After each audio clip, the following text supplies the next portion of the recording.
दोस्तों नमस्कार।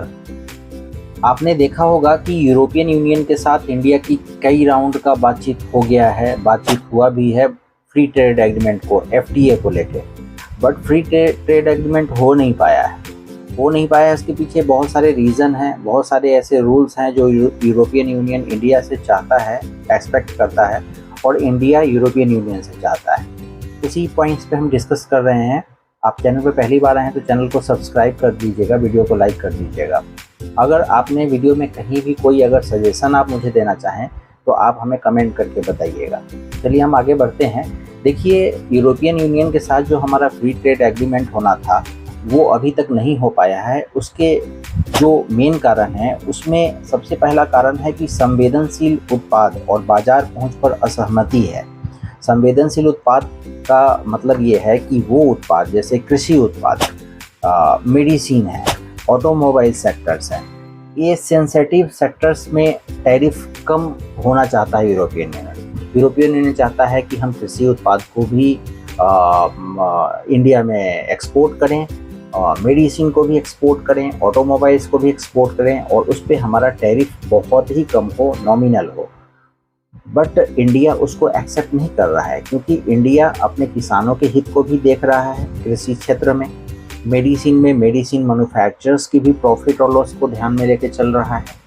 तीसरा, ऑटोमोबाइल सेक्टर में हमारे इंडिया में बहुत सारी ऐसी ऑटोमोबाइल्स कंपनियां हैं जो अच्छे ऑटोमोबाइल्स कारें बना रही हैं और बाइक्स मोटरसाइकिल्स बन रहे हैं। ये ऑटोमोबाइल्स कंपनियां जो है इनके हितों का भी ध्यान रखा जा रहा है सरकार की तरफ से।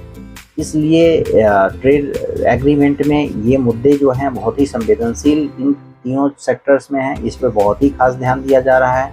और टैरिफ के रेट को लेकर भी कोई डिसीजन नहीं हो पाया है कि एफटीए होगा, लेकिन किस लेवल पे होगा, किस हिसाब से होगा। और यूरोपियन यूनियन इसमें छूट चाहता है, क्योंकि आपको पता है कि यूरोप में इन चीज़ों का प्रोडक्शन बहुतायत तौर पर होता है, चाहे वो ऑटोमोबाइल सेक्टर हो या कृषि उत्पाद हो या आपका मेडिसिन सेक्टर हो। इसलिए इंडिया इस पे ध्यान लेके चल रहा है। उसके बाद है नॉन टैरिफ बैरियर्स।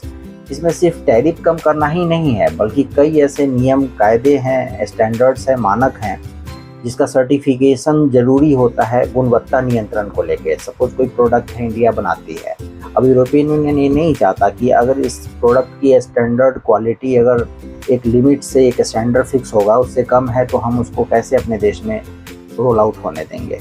और दूसरा है कि इसमें उस प्रोडक्ट की गुणवत्ता का सर्टिफिकेशन होना भी बहुत ज़रूरी है।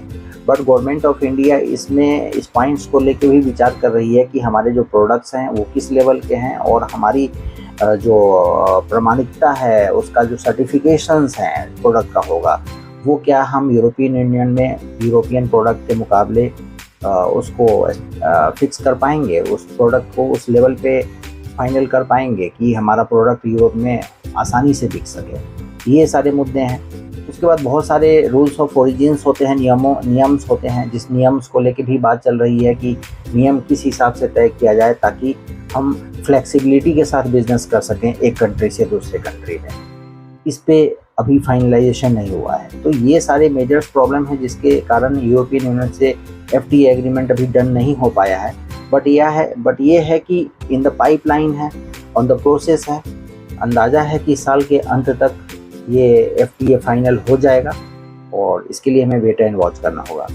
चैनल पे पहली बार हैं, चैनल को सब्सक्राइब कर लीजिएगा, वीडियो को लाइक कर दीजिएगा, और अगर आप फेसबुक पे इस वीडियो को देख रहे हैं तो चैनल को फॉलो कर लीजिएगा। Thank you very much.